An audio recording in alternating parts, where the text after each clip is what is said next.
Evolution and Divine Love is an invitation to reimagine everything from the place where it all begins and where it all returns. Love. Welcome to our 21st episode of Evolution and Divine Love podcast. Today we'll be talking about the depths of matter, chapter 4, and the particular section is the indefinite expansion of material energy. So first we'll be speaking with the author of Evolution and Divine Love, Swami Padmanabha, followed by a conversation with Dr. Jeffery Long, who he's a scholar and author, and he also wrote the foreword to Evolution and Divine Love. So thank you again for being here. So thank you for giving us. Maharaj, in the beginning of this section, you open with a text from Heraclitus saying, "Everything changes and nothing remains still." So I'm wondering how you see this truth reflected in our everyday lives and also in our spiritual practice. Mm-hmm. Yeah, that's a famous saying similar to the one that they say the only constant is change, right? Which again is sounds like a Buddhist koan, like a very paradoxical one-liner that at face value seems very contradictory, and it invites for staying with it for longer time than we may think we need to stay. So yeah, if we pay close attention to our daily life, our unfolding, and the cycles of nature, and he gives an example from nature after that, no? Like saying this famous phrase that nobody bathes twice in the same river or in the same stream. So if we pay close attention to the movements of the world, of nature, of everything, we can see this paradox. Something is constant in one way, but also there is movement. Like the example that came recently while I was visiting Austria, and they have a main river there called Danube. So we made this point, like we always will call that river with the same name, the Danube, but it's never the same. It's always moving, it's always flowing. If the river will get absolutely stagnated and the whole water will get polluted or who knows what, maybe you stop calling it even a river. It's a pool of poison or something, right? So for a river to be river, it has to be flowing and moving, though you may refer to it with one particular name. So yeah, this is this river, but it's never the same. This is God, but it's never the same. This is us, but in one sense we are never the same, which again we have to understand in which sense we are never the same, as I also try to clarify in the book. There is something changeless about us, about the divine, about matter, and there are some things that are in movement. So yeah, I think we need to feel more and more at home with paradox. I will say that's a very simple way to put it, like trying to transcend the either or thinking in this case and embrace the both and, right, which opens always newer and newer possibilities. And we are now talking about the realm of matter, and the more and more science becomes more sophisticated, so to say, the more their jaws dropped, so to say, in exploring matter. Not some years ago, maybe for them it was a mystery to what's consciousness, and still that's a mystery. But now what's matter? Because the more you explore matter more and more refinedly, the more the lines even blur between matter, what we thought was solid things, something alive, something moving, something expansive. So yeah, welcome to the world of paradox. So in this section also you mentioned eternally temporary, speaking of paradox. So again, this represents the forms change, but the essence persists. So this is like a impermanence. So I'm wondering how this might help us understand more transformation and death even, and spiritual growth. Yeah, hopefully it can help us, because it can give a healthier sense of detachment, so to say, in a healthy way, right? Like not getting too attached to something that I know may change, will change, but also not get tragically detached and end up becoming a cynic, because it's not that the whole thing stops existing altogether, right? So at the same time, I can hold that space for, okay, this reality, even matter, is eternal. As the Bhagavad Gita says, it's ananta and it's anadi. So it has no beginning and it has no end. Whatever has no beginning nor end, we call that eternal. But in the context of that, it's shifting, it's packaging, so to say, it's outer presentation. So again, we have this coexistence of paradoxical elements. But I think that can give us, as you say, hope and clarity and groundedness and a healthy, again, a detached engagement with everything, and detached in the sense of taking the proper distance to know what everything is, so we don't overtly lament for something that actually is not ultimately dead or has entirely stopped existing, but also we do not overtly cling onto certain things when they start to, as if we wouldn't like them to change forms, when we know they will, when we learn to accept that as an unavoidable cycle of reality, right? So, but again, knowing, okay, death is not the end, it's just a transition into another manifestation of that same reality, even in terms of matter. So yeah, I think a proper grasp of this nuance can give us a very hopeful engagement with the reality of this world, of this body, of everything, ultimately. You know, in this in the topic of detachment, what comes to my mind is how in the beginning we somehow learned this, that in the spiritual world everything is just so much more beautiful, like everything is made of jewels, and like you know, it's not ordinary like here, and the trees are different, and the rivers are different, everything like that, you know, the description. So somehow we get this idea that what we have here is not beautiful, and what we have in the spiritual world is beautiful. So that's, we kind of like hold on to that, to think we need to detach from something that's not beautiful. But actually, in reality, it's actually so beautiful. Everything around like is beautiful. So yeah, it's interesting how you know, we start like that, you know, that uh, differentiation between the material and spiritual world. Yeah, that could be seen as in many cases, a necessary extreme form of detachment, when we take, again, because I define detachment of taking enough distance from something to understand it for what it is. Like the example I give sometimes, if my eye is covered by my hand, is too close, I need enough distance to see the hand for what the hand is. But in the beginning, we may take too much distance from things because we were too enmeshed in them. So it's kind of the pendulum going from one extreme to the other.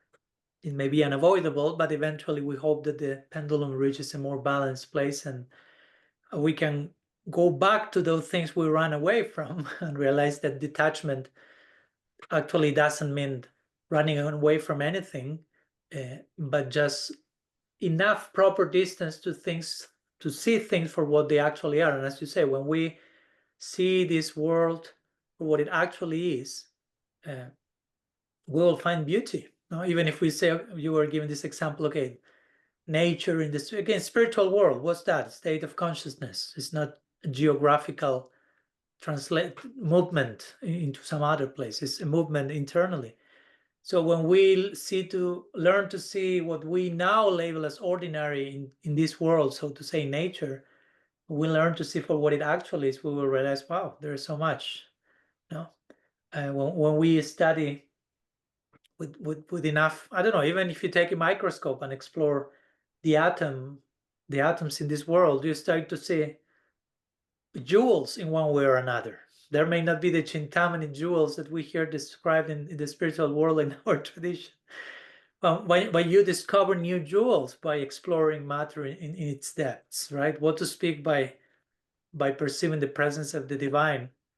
There, I'm just talking purely from a secular materialistic point of view. If you just scratch the surface of matter and see it for what it is beyond our ordinary view, we realize, oh, this is not ordinary thing. So the ordinary stuff was not in the thing itself, but in my superficial perception of it, right? So yeah, I think we need to be very disciplined in reminding ourselves about that. Ordinariness ultimately always lies in the, as they say, beauty lies in the eye of the perceiver, something like that, right?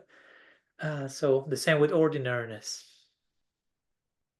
Yeah, we can never come to an end of studying something. Like that's just ongoing all the time. Yeah.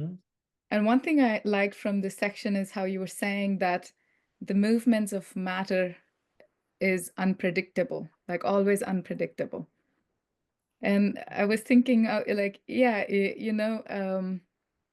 here, especially in Ireland, the weather is, even when if there's like weather apps saying like, oh, it's going to rain tomorrow, or like, sun tomorrow or whatever, that's never the case. And that's not only in Ireland, it happens everywhere I'm traveling. I'm trying to pay attention to the weather report, and yeah, maybe it's like more of a thing here because it's raining more, and then everybody is kind of like, if we see sun in the forecast, nobody wants to believe it. They're like, oh, we'll see. You can never say until the moment, So that kind of shows me how really movements of matter or matter is also unpredictable. It's not all kind of just, I mean, you can't guess what is going to happen or like know. You cannot measure it. That's another way of putting it, right? Because predicting something is a way of measuring the thing. So you ultimately, as we say, the movements of matter are backed by the movements of love, because this whole material cosmos in our theology is seen as an extension of the explosion of love in God's heart. So love is unpredictable. You cannot measure it. You cannot anticipate it. As you say, you have just to be there to see if it's sunny or not, so if it's raining or not. It forces you to be in the present moment. You cannot do all the calculations in advance, all the control mechanism to make things predictable, because again, we will describe that in Sanskrit as Maya, or illusion, right? That which can be measured, Maya means that, and Maya means that which is not. Now that which is not. So in other words, that which is not means that which you try. If you try to measure something, that which is not, you cannot do that, even if you try. So I know it's unsettling, and we need some security, especially if we are living a fear-ridden life. We need security, we need certainty, and sometimes it takes the form of predictions, anticipation, calculations. On some degree, okay, they may be helpful, but it's I think it's important for us to put on the scale what's the price we are paying for living a life of so much predictability, where we become so much dependent on trying to control outcomes, so life is more predictable. So yeah, over and over again, matter comes to give us another message, basically, to invite us as to be. I appreciated what you said. Like at the end of the day, you can only know what's the weather by going outside of your house and testing it for yourself in the here and now. no matter what everyone else says. And there may be 300 opinions about what's the weather tomorrow in Ireland. And at the end of the day, the ultimate way of proving that is you going out and checking it's raining, it's sunny, it's snowing, whatever. So it forces us to be in the here and now, in the present moment, and to deal with some degree of uncertainty and embrace the moment fully for what it is. So I think that's a big part of the teaching and messaging in the unfoldings of material energy. Yeah, and actually that is the case with everything. As you were speaking, I was thinking, yeah, like even when we're trying to grow something, or everything, we can try to use a certain type of soil and try and control the environment as much as possible, but ultimately we just have to wait and see how. And I think it's a healthy balance, because with the example you just gave, of course you will try to do things in the way that you think will work the best possible way. It's not that, okay, I will just throw a bar of iron to the soil and in its unpredictability some corn may come out of it. No, probably not. So you will try to make your best guess, but at the same time knowing that it will never be the original plan you had in mind, so to say. So balancing that, like trying to, in the Bhagavad Gita's words, perform your duty and detach from the result of the fruits of your actions, so to say, right? So, and yeah, as you say, it's a pattern pervading all of our lives. I think I say always that to people: we are now in this stage of our life, look back 10 years, look back even 1 year, all the things that you were thinking, projecting, did your life unfolded exactly as you were projecting? And nobody will say yes. It was absolutely predictable. I found the perfect formula. Nothing took me by surprise. Everything was perfectly measured. It doesn't happen that way. Which doesn't mean therefore I won't plan anything. Again, we are not just inviting to a form of, or how to say, resignation or conformity or cynicism or depression or anarchy. We try to work with our tools as much as we can, knowing that there's so much more beyond them, and being okay with the unpredictability that lies on that side, right? That what should give us excitement and surprise when life hits us beyond our plans, which many times it's when we freak out the most, interestingly. But those are the moments where we are invited to embrace wonder and humility and mystery. Yeah, it seems like it really speaks to opening the door for creativity. Unpredictability allows for creativity. Yeah. Tell that to any artist, for example, right? When they're set to, I don't know, compose a song or something, write a song, there is absolute unpredictability. It's not that they know, okay, I will write this song, it starts like this, it follows like that, it will end up like that. No. And when you think you composed it, then so many things happen in between and you continue to change, like writing a book, like all these creative expressions, right? You start from zero, quote unquote, from absolute unpredictability. You are facing a blank page, yes, or a blank instrument that is waiting for you to fill in. And then so many things happen in between, and it's never that, okay, I wrote the book, I wrote the song, that's it. No, it still keeps moving and changing. And even if the song or the book has been officially published, then you read it again or you sing the song again, and you can still feel it's a new thing, right? So yeah, it's very much related to the principle of creativity, which is so connected to the notion of love. Like Alfred Whitehead will say, God is an interesting expression. God is a creature of creativity. Like the son of creativity. Like he relates creativity with love, so to say. So yeah, I think it's an important. Again, this for me is all part of becoming aware of what's the price of love. Love being costless but not priceless. So it invites to embrace unpredictability. It invites to do our best with what's in our control, in our capacity, but also always know there is something that will exceed our faculties, and it's okay, and be even excited waiting for what will be that particular thing this time. No? And again, I'm trying to do my best. It's not that because there is something that exceeds my faculties that I'm resigned. Again, there is some resignation, and I will perform on a half-baked level. No, I'll try to do my best, knowing that still there is always something that exceeds my expectations, my calculations, my predictions, and I will be looking forward to what's that this particular time, right?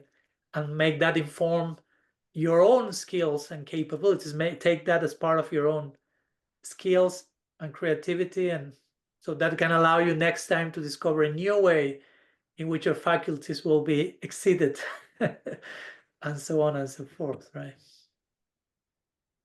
It makes me think of like how making mistakes actually allows us to like grow more, and the element of surprise is present much more when we are open to that, rather than trying to like get it right and be certain with like, oh, this is what I'm gonna do, and like this is the result I expect, and like being open to mistakes.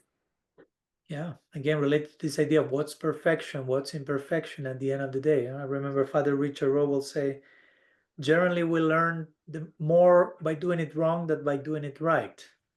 Right? Many times doing it right takes us to a place of certainty, toxic certainty, security, again, predictability, pride sometimes even.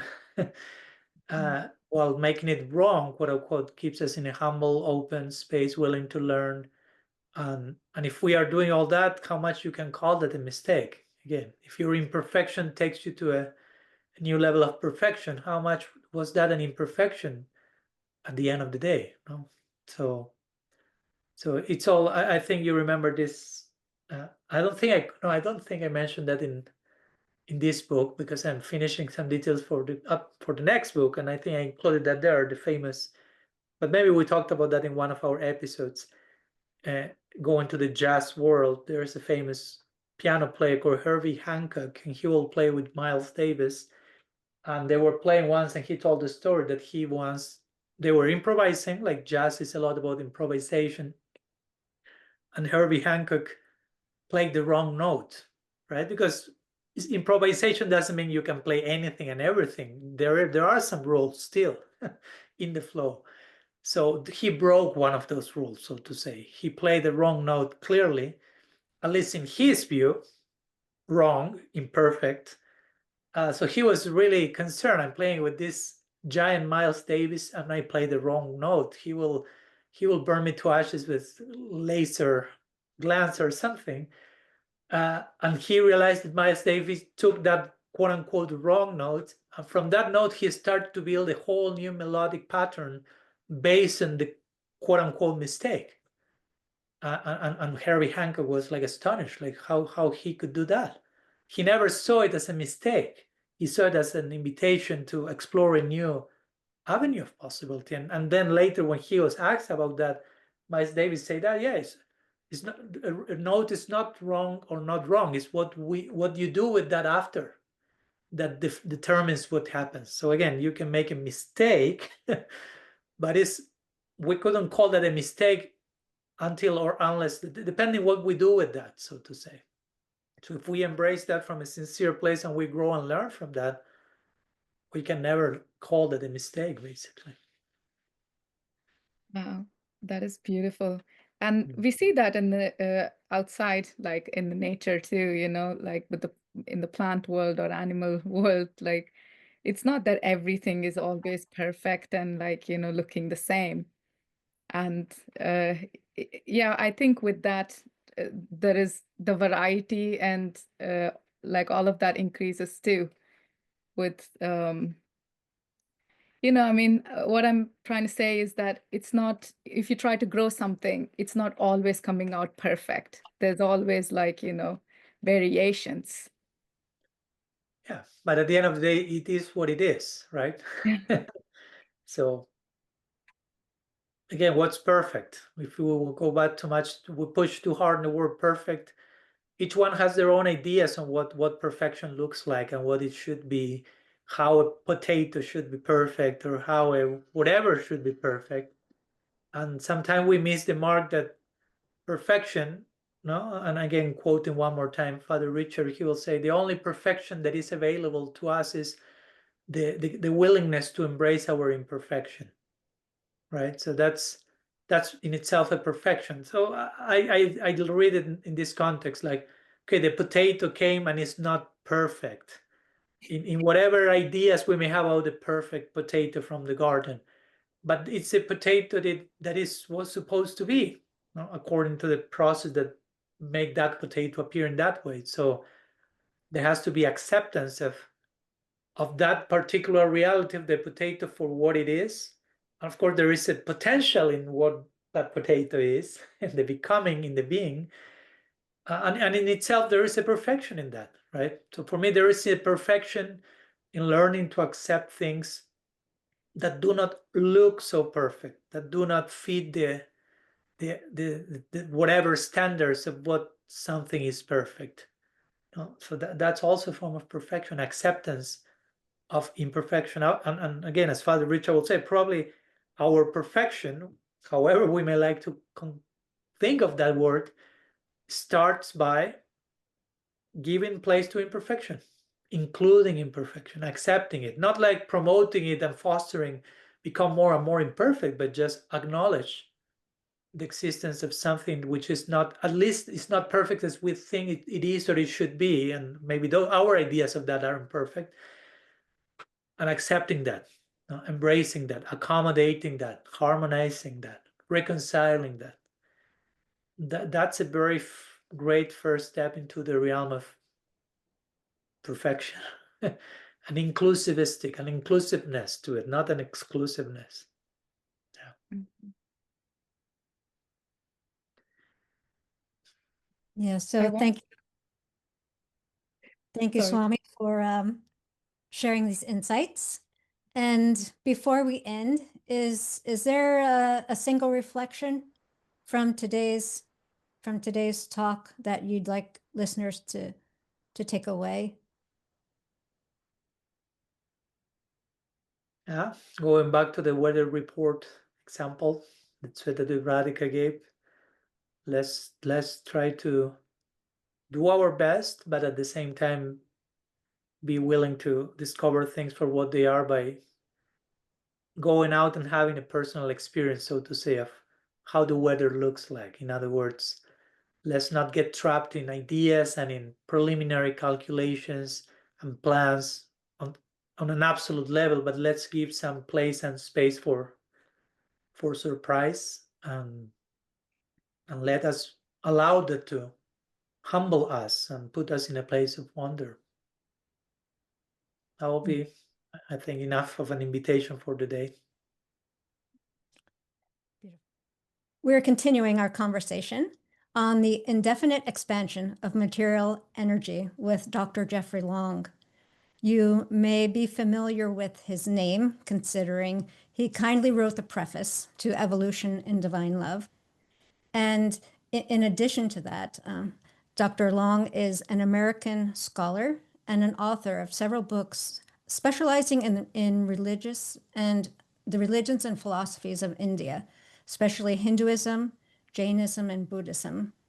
Currently, he serves as the Carl W. Ziegler Professor of Religion, Philosophy, and Asian Studies at Elizabethtown College in Pennsylvania. So just a little bit more of who Jeff is internally. He's a practitioner and theologian in the Vedanta tradition of Sri Ramakrishna.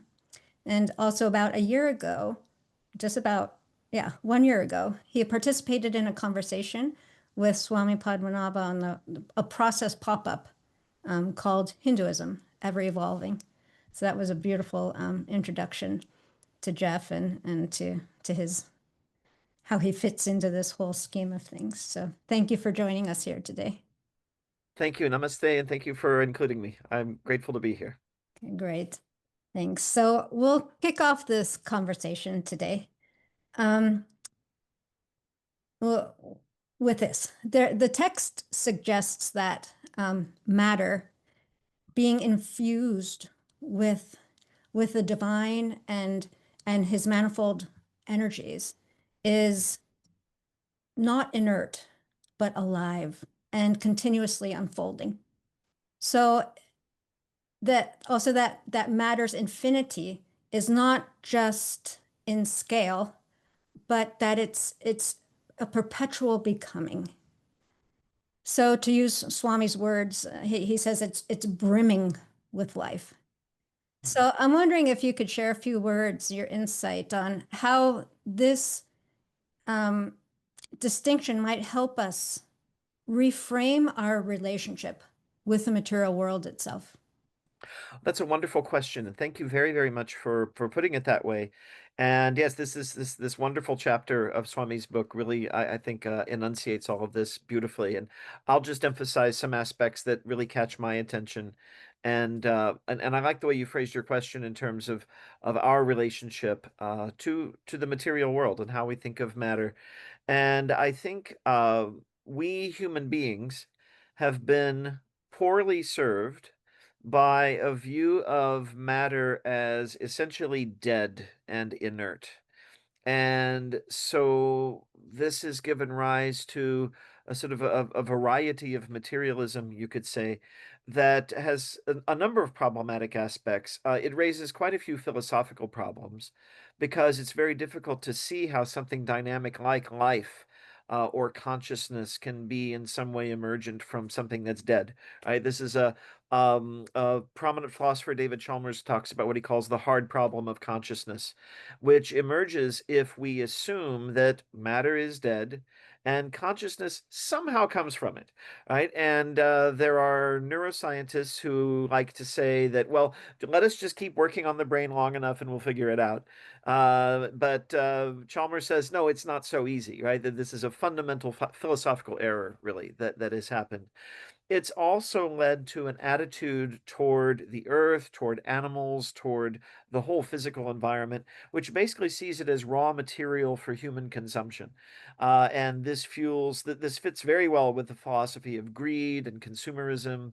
And this has led us to really, I would no longer even say the brink of ecological disaster. I think the ecological disaster is upon us.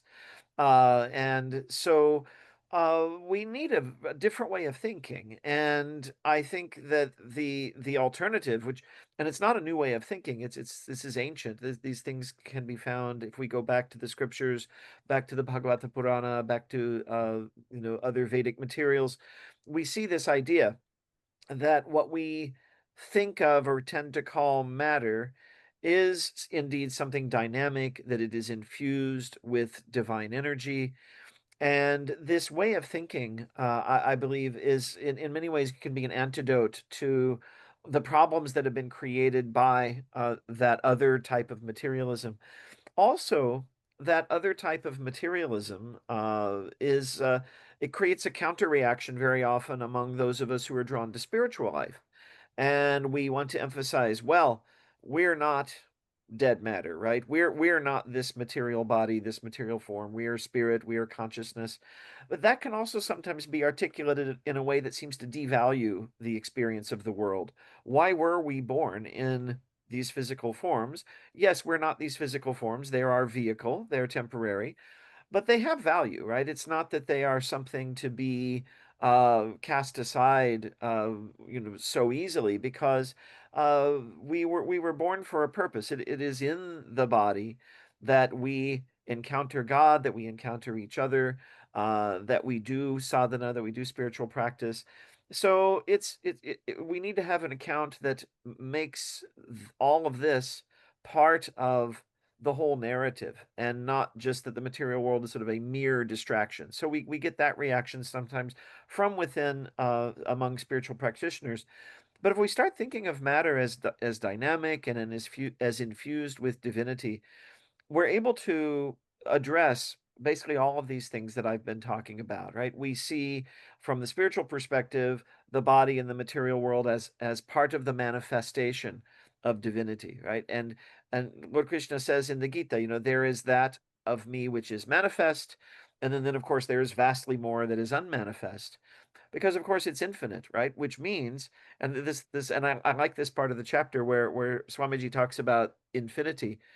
You can keep subtracting from infinity forever and you'll still have infinity, right? This is what the Upanishads say as well. You remove fullness from fullness and you still have fullness. And so it can infinitely manifest, and yet there'll always still be something that is unmanifest and that is infinite beyond that. But if what is around us and what we can perceive with the senses and experience, if that is manifest divinity, then it's something for which we, the proper response to it is gratitude, awe, wonder, respect, all of those things which are unfortunately lacking in this Kali Yuga that we seem to be to have gotten ourselves into.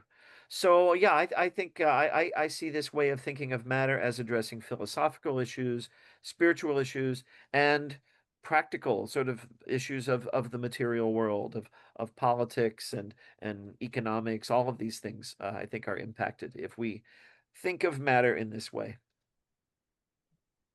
Amen. Yeah, that was so wonderful and so comprehensive in such a short amount of time. And you know, I couldn't help but think you mentioned fundamentally. So it's like this seems to be a very fundamental error in the beginning of our calculations, where in the beginning, if we make a mistake, then everything that comes based on that is going to be off, is skewed. Exactly, exactly. And even and something I failed to mention, even science is on board with this, right? Even when you go back to Einstein, that matter and energy are the same thing. They're not two different realities. They're the same thing at a different, we could say, frequency. And you know, this term energy is so good because it is dynamic. You know, the word matter has come in our minds to stand for this dead stuff, which I think really doesn't exist. But energy, when we talk about the energies, and then we can add that word material energies to differentiate. I think it's really a great way of speaking about these things. Yeah, it seems to me that like somehow we've forgotten the relationship that exists between all things, but specifically like, you know, for us, between us and like plant, animal. Actually, one interesting thing is we often refer to everything around as nature, excluding ourselves. Yes. You Yeah. know, so it's like, oh, it's nature out there, but we are also part of nature, and there is this interconnectedness. And somehow, you know, looking at the trajectory, it looks like we've come from like, you know, disconnecting more and more to the point like, okay, there's no relationship between like plants and us, animals and us. So the more we could disconnect, there's more of like mistreatment and disrespect. And I mean, we've not seen how it has negatively impacted us. And we're still going in that direction to the point where we've isolated ourselves more and more. Like today, humans don't even want to interact with other humans. Right. Like especially with the AI now, it's like, oh, the AI is like ChatGPT speaks to me better than like, you know, all other humans. So this is where I am. So yeah, I see somehow the isolation is, you know, becoming more and more. I wonder if we would like hit a point where we can start going in the other direction. Like, have you thought about it? Like, what are your views? Well, the hopeful side of me, this tends to be predominant, is that enough of us will keep talking about this and explaining this, that it's going to start to make a positive difference. And I keep doing whatever work I do, you know, in the name of promoting these ideals. The more pessimistic side of me, my fear is that things will have to continue to get worse before they get better, right? That we will, you see this often with individuals. They'll reach a crisis point where they realize, oh, I've destroyed my life. I have to change my habits. You know, if you think of someone who has maybe a serious addiction problem, you know, they may lose their family, they may lose all their money. They wake up one day literally in the gutter and they say, "Oh, I can't do this anymore." And then they begin the long, slow process of recovery. my fear is that that's what we're going to do collectively. And the reason I say that's my fear is because that means there's going to be even more destruction to come before we turn things around. And and my worry too there is that we just don't have the capacity to survive that. That we don't have the luxury of giving ourselves time to hit rock bottom. It's like, we might not have a planet left if we do that. Again, I've talked about the hopeful side and the more pessimistic side, and I think that the fact that among us, we're talking about God, we're talking about divine energies, we're talking about Bhagavan, the infinite. I think we can also hope that the divine grace itself will in some way intercede in this process. That this is my prayer, right? That the people who are so blind to the destructiveness that they cause, or they don't care about it, or they even delight in it, that the divine reality will move them in some way to see beyond that and start to overcome this sense. But it is going to take a long time. It's going to be difficult work because these habits are so ingrained. Like the thing that you pointed out, Shweta, I really have also noted many times how people talk about nature and the world as if they're not part of it, as if it's something else. And then, like you said, it's very easy. It becomes all too easy to then extend that even to other human beings. And so so often we dehumanize people who we perceive as different from us, whether it's their physical appearance, their beliefs, their culture. And so much cruelty, so many things happen out of that. So these are, this term sanskara, these habits or impressions that we carry with us. These are going to be difficult to undo. But I would say in the end, I'm hopeful and I'm optimistic because this is the divine play, right? That we know who is in charge of all of this ultimately. And so I am confident that at some point that the divine will win out. And we seem to be making it as difficult as we can, but it will happen. I'm reminded of this. I think um, I don't know if this is true or not, but apparently Winston Churchill once said something about Americans, which I think is actually true of human beings in general. He said they always do the right thing once they've exhausted all the alternatives, and I'm thinking that we will eventually do the right thing because, and it's in our own interest too. I mean, we want to be happy. We want to live in harmony with the earth and the people around us. And so this desire, I think, will eventually overcome the obstacles that have been put forward. And I guess I'd also say when you talk with just sort of ordinary people as opposed to leaders and policymakers, I think most people would be very much in agreement with all of this. The power structure is such that the will of ordinary people who I think understand these things is not always being heard or followed. Yeah, I really like the quote you said. Once we've exhausted all the options, then we do the We do right the right thing. It's actually so relatable for me, like in my own journey, like I wanted to try everything else. And when I came to a point, okay, I've exhausted, then I turned to spirituality, Yes.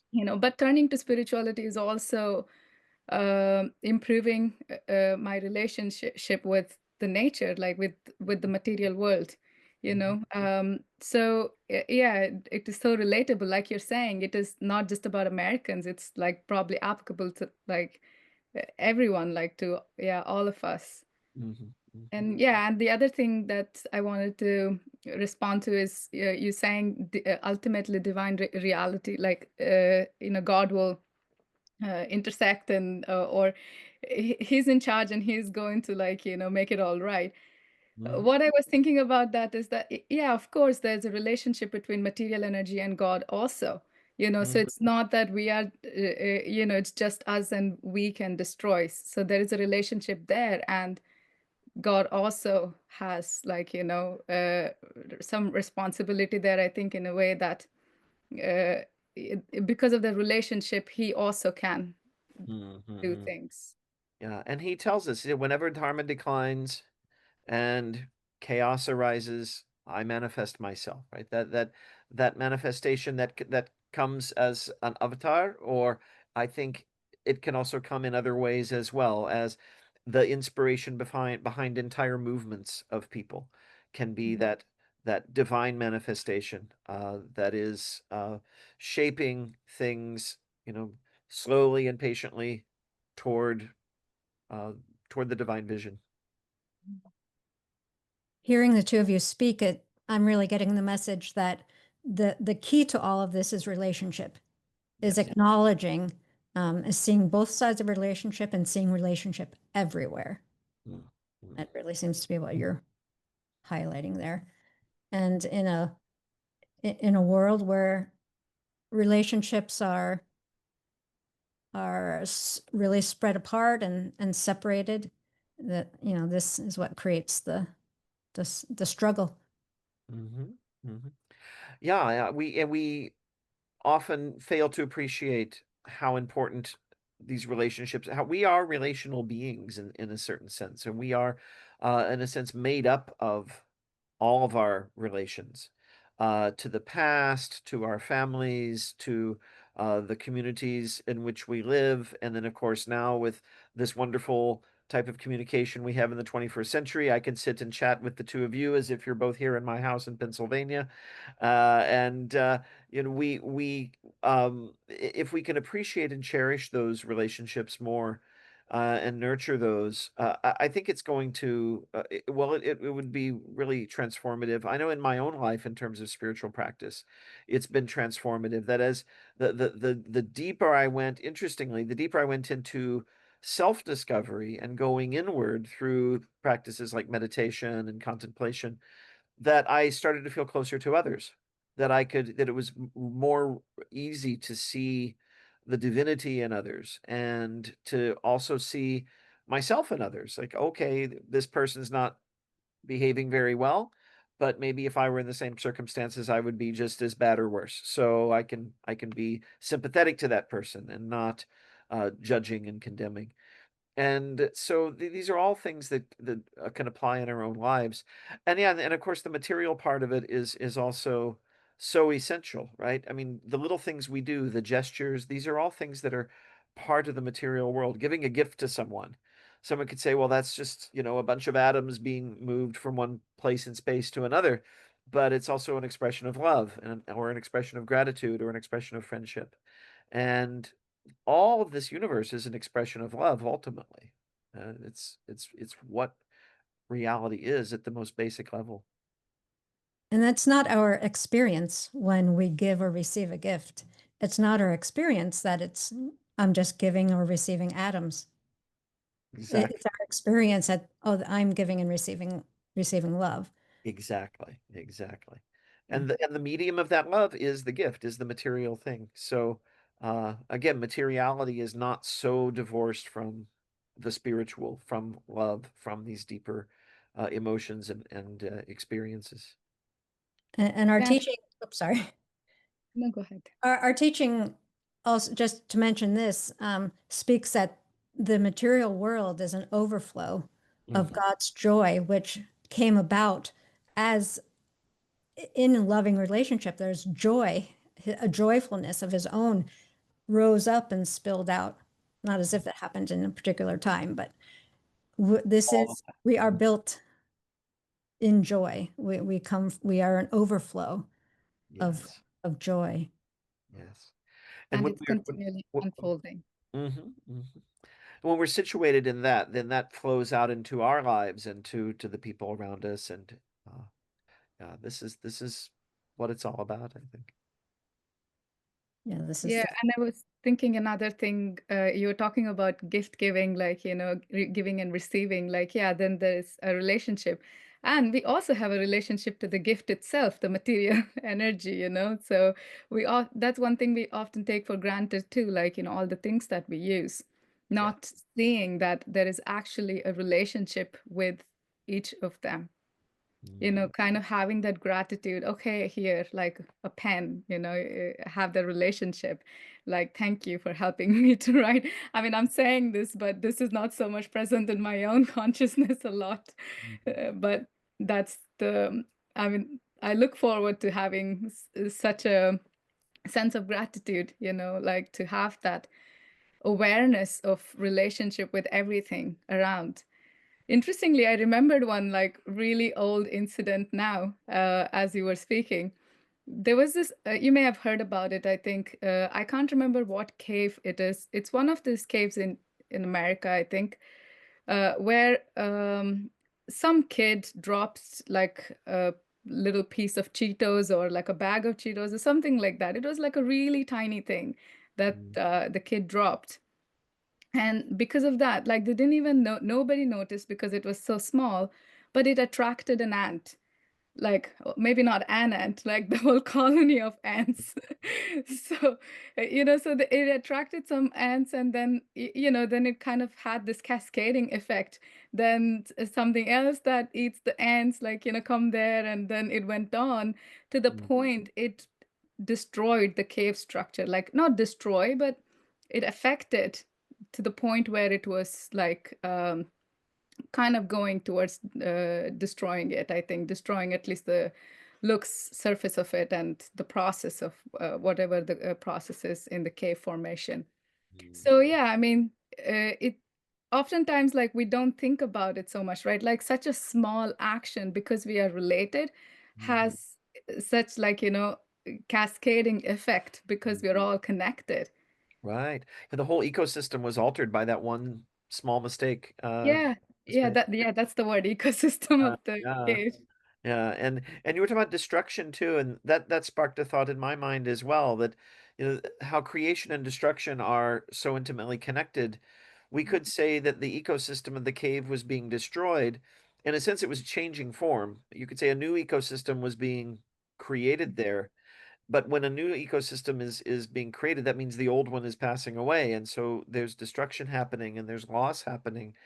And we have to be extremely mindful and careful that we don't create destructive ecosystems that are ultimately not to the benefit of us or the world around us. And very often we so often want to go and see these beautiful places. We want to go to these caves, we want to go to these mountaintops and so on. Apparently Mount Everest is covered with garbage now because so many people have climbed it. And you know, we need to learn to just leave things alone sometimes. You know, let's not take our Cheetos into the cave. Yeah, and the climbing is mostly like something to like show, you know, it's like, oh, look, I climbed Mount Everest, but not so much like I want to go like be in wonder. No, Yeah, it's not so exactly. much that, yeah. Something else your comment sparked in me too when you were talking about material things and being grateful for them and so on. A couple of ideas that makes that evokes in my mind. There's this Japanese expert on keeping your home clean, Marie Kondo. You might have heard of her, and the, her whole philosophy is really interesting. Like when you're getting rid of things that you don't need anymore in your home, she says you first of all she says recycle, right? Not throw away, right? Recycle. But also when you recycle, to have gratitude, like you mentioned the pen, have gratitude to that object. You know, you were very useful to me at one time. You were valuable to me at one time. Thank you for that. And then send that material on to its next place. And it makes me realize too that again that this knowledge is really very, very ancient. You can see why, if we take this attitude of gratitude toward the objects in our environment, why people for such a long time have deified objects, right? And from a very, very early time, human beings worshipped the fire, the sun, the river, the rocks. And you even have in some cultures prayers to things like cooking implements, weapons, and so on. The sense that there's some kind of spirit within everything. And of course, that's what we're talking about when we talk about divinity being infused in matter. And we can talk about whether it's, well, it's the one God, the one supreme in all, or if we look at each object and say, well, this is divine, you know, the whole polytheism, monotheism thing, but it's in some sense beside the point. Like, there is divinity in all of this, and having that gratitude, and again, it moves us away from thinking of it as mere matter, it's something dead. Like, this was something that helped you at one time. And in combination with the gratitude is the wonder.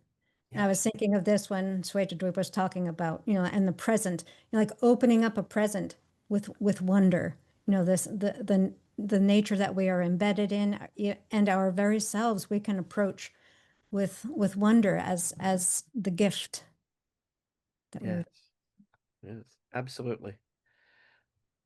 Something I liked from this section is Maharaj quoting from Srila Sridhar Maharaj about like him saying how if we take a particle of sand and try to analyze it for millions and millions of years and still like it like we cannot come to the end of it, you know, it's infinite. Like we can never, because there's infinite possibilities. And yeah, just one grain of sand, I mean, that's something, it's mind-boggling to me. It's amazing, and it reminded me of the late Buddhist master Thich Nhat Hanh. He would take a piece of paper, and he would ask his followers. He would ask the audience, "What is this?" Say, "Okay, a piece of paper." So where did it came from? Well, it came from a paper mill, right? So, but before that, where was that? Where was that matter? Well, it was part of a tree. Well, where did the tree come from? Well, it came from a seed. Where did the seed come from? Well, it came from another tree. And then you can go back through many seeds and trees, many, many generations. And then finally, you're going back to the foundation of life itself and the emergence of the earth, and the whole story of the universe is in that piece of paper. Because everything went into making it what it is, just like that grain of sand. You know, the grain of sand too, you know, at one time it was maybe it was a boulder somewhere, right? It was something much larger, and then it's been worn down by the forces of rain and wind through countless eons. And where did that come from? Well, it was part of the earth. Well, where did the earth come from? So as we contemplate each piece of this whole creation, we find that every element is in each part. Some philosophers call this a holographic model of reality, and I think that's really what we're talking about. And Wow. to consider that it's not just the past, but what it is in potential also. Yes, Not just where it came from, but to consider the potential of it. What is exactly. a piece of paper? Oh, it's a note, it's a book, it's a this, it's a that going forward. And I like how Maharaj uses Teilhard de Chardin, who from the Catholic tradition that he and I both grew up in. That you know, we think of divinity as the source, but we can also think of divinity as something in the future, luring the potentials of the present into manifestation. And I love that. I mean, it's so forward looking, and it's not thinking in terms of finality. It's thinking more in terms of a dynamic openness to possibility. Yeah, another thing, also another quote from Sridhar Maharaj about how there is a center of infinity in everything, and there is like not to put circumference around it, like ever expanding. Yes, So yes. yeah. We try to bound it with our concepts, but it's really unbounded. It defies our attempts to, you know, make it into a thing, make it into a graspable object. Mhm. Wow. Yeah, I really like your explanation about this grain of sand, and also with the example of a piece of paper. That really helped me understand a bit deeper what it means, you know. And yeah, like it can go back all the way back to like the formation of the universe itself. And that is so long ago. And from then, like all the things that are at play, like, you know, the journey that has gone on and the forward journey too. So yeah, Yeah. in that sense, there is like no beginning or end. Mm. And it's like what Bhakti Rasa said, it's all about relationality. So this grain of sand is connected with this, which is connected with this, or the piece of paper connected with the tree, the seed, etc. It's all the relations that it's through the relations that the whole is contained in each part. And speaking of this, in this section, Maharaj brings up the two words of anadi and ananta, beginninglessness and endless. So I'm wondering too if you could, do you see that these conceptions broaden our current understanding of infinity? Oh, absolutely. Because both beginninglessness and endlessness, these are key concepts. And in so the dominant traditions in the West, there's a view of, well, there was a beginning and there's going to be an end. And there are many ways of thinking of this, but I have a sense that there's a certain amount of fear or a certain amount of urgency that this idea creates. Um, for example, one topic I'm very interested in is rebirth. And so, there's the idea, well, I'll share a short story. A friend of mine who's also a scholar of Indian traditions, he lived for many years in Gujarat, in India, and was working with the Jain community.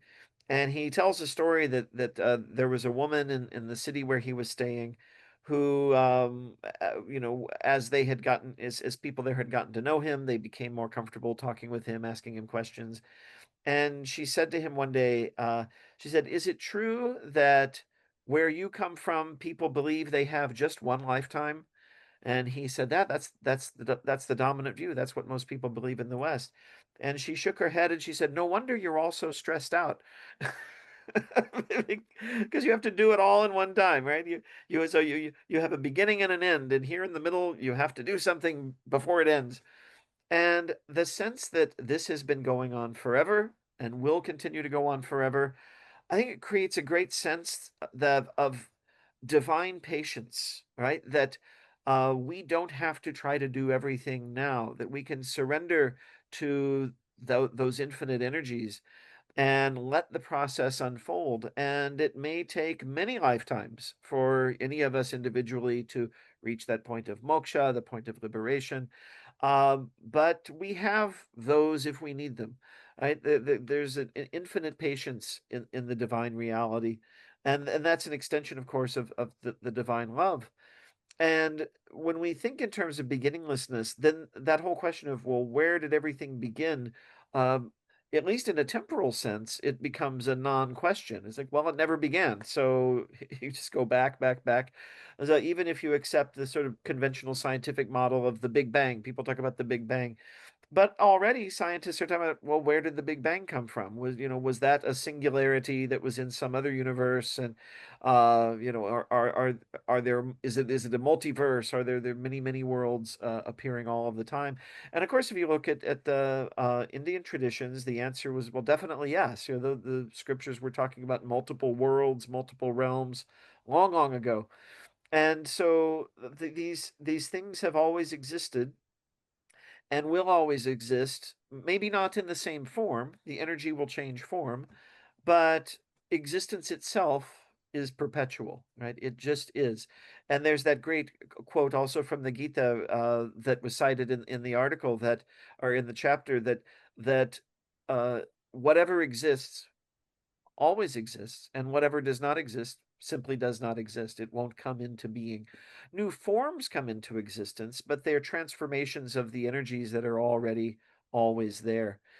And of course, one of my favorite quotes from the Gita, this was very assuring to me early in my journey. My father had died when I was young. I was 12 years old. And a couple of years later, I came upon the Bhagavad Gita and saw that verse, "There never was a time when you and I did not exist, nor is there any future when we will cease to be." And it talks about the eternality of the soul. So that's each of us. But the same thing is true of the whole process, the whole cosmos. It all has always been and will always be. And I found that so deeply assuring because I knew that though my father had changed form and was not the form that I knew any longer, that the essence of what that form manifested, what I loved as my father, that has always existed and will always exist. So there's a sense in which there's really no loss. We mourn for the change of form, but then there's a new form. And so we can celebrate that, and the whole process continues on. Yeah, this for me invokes, and Maharaj does in this section also, the image of the spiral, as opposed to the straight line, which you fall off either end, or Yes. the circle, which kind of becomes redundant, but the spiral where it is always moving, always expanding, never the same, but at the same time it's orderly. Mm-hmm. And one time I saw a video of where they turned the solar system. We usually look at the solar system like this, and here's the sun, the planets go like this. But this one turned it so that you were looking at the side of the solar system. Mm-hmm. And the planets actually were going in a spiral. Mm-hmm. Each planet itself was traveling up and Yes. down in addition to around. And it was like, okay, yes, this is spiral dynamics. So even at, the cosmological level, down to our DNA. Mm-hmm. So I'm wondering, do you see these patterns as simply like a natural law, or also is there a spiritual message?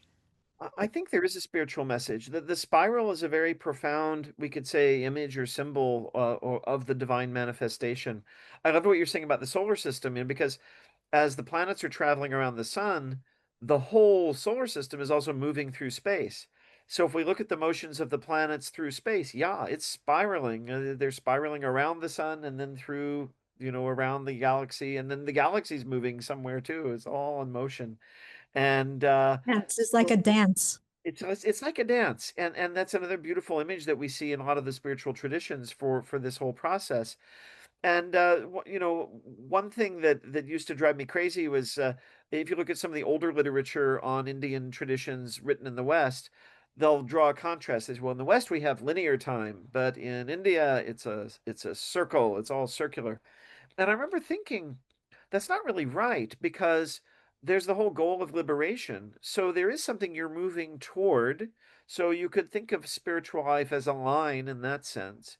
But there are cycles within that, right? There are our lifetimes. So we're like the planets, circling the sun, but also moving through space. And so I think the spiral is a much better image. And I even think the West isn't as linear as people like to think. If you go back to ancient Greek thought and so on, you see a lot of affinity with India. And so I think the spiral, and you see it in so many cultures. Like there are cave paintings and drawings on just about every continent that show this sort of spiral imagery. So I think people have had this insight through the eons. And something I personally believe, which is a little unorthodox, but I'm happy to share it, is that even when we think of liberation, even when we think of the end, so-called, of the spiritual journey, I I think it's entirely possible and indeed likely that we're just going to keep on spiraling into dimensions that we can't even imagine right now. Because if God is infinite, why should that be the end of the journey? Maybe that's the beginning of the journey. And so sometimes my students say, that, well, what happens after you get liberated from rebirth? You don't come back into the world anymore. What do you do? And I say, well, there are different views about it in the various traditions. And I say, I think we just keep on going somewhere. We probably don't have the words or concepts to visualize it. But as you say, the circle becomes stagnant and the straight line is very limited. But with the spiral, I mean, you really have infinity in a sense contained in that image. Yeah, and Yeah. the progress, the non-endingness is, to me, it's more of a deepening of what is already there Yes. into perpetually, forever. That love is always expanding. That's the nature of love itself, is that it expands into more love. So love being the essence, the fabric, and the impetus of ourselves, of the world, of God, even. then the nature of everything is to always expand without end, without cessation. Yes. And, I think even some of the things that we might be more critical of, like consumerism, for example, because it's based on the sort of mistaken understandings about materiality and so on. But the idea of perpetual economic growth, for example, again, I think there are deep problems with it. But somewhere, I think there's an echo of this idea of infinite expansion, even there. It's just been kind of taken maybe in a superficial way. But we all have sort of a infinity-sized void in our lives that we're trying to fill, and we try to fill it with finite things, and then of course we cause ourselves and others a lot of unhappiness. But when we open ourselves to the infinite and let that love flow and let that carry us along in our lives, I think then we start to have that sense of fulfillment. And as you say, it's an unfoldment of what is already, in a sense, present. The universe is, you could say, in a sense, both ever new and never new, right? That each form and manifestation is a new to us. Uh, Experience of that infinite reality, but it was always already contained within the infinity of God. Yeah, I agree with what you're saying about this inclination for infinite expansion that's present. And it was interesting how you related that to the consumerism attitude. And I was thinking how, there are also people like thinking about having some virtual body or something like that, where after you die, then somehow you continue to exist. So that Hmm. idea is there, like uh, somehow we don't like the idea of an end. Right. Right. So yeah, we want to continue existing, which means yeah, there's so much. So we somehow know there is a lot to explore. Like keep going, this one lifetime is not enough. But Mhm. I also was thinking when you were talking about rebirth earlier, and how people think, oh, there's just one lifetime and then there is a rush to like do everything as much as possible. Mhm. I've also seen that used kind of to convince oneself, or like to like saying, oh, you just have one lifetime, like enjoy, do everything you want to do, and like do your best. And yeah, I think like it can be used positively also in one sense, but at the same time we don't want that rush. That's And right. there's a lot of rush. There's a lot, and it creates a lot of anxiety. And I mean, Mhm. I've seen just so much anxiety in my students, right? The younger generation that's coming up is really has a lot of issues with anxiety. Now, on the positive side, it could be that we've always had that to some extent, but people were afraid to express it. People we fear to express weakness and so on.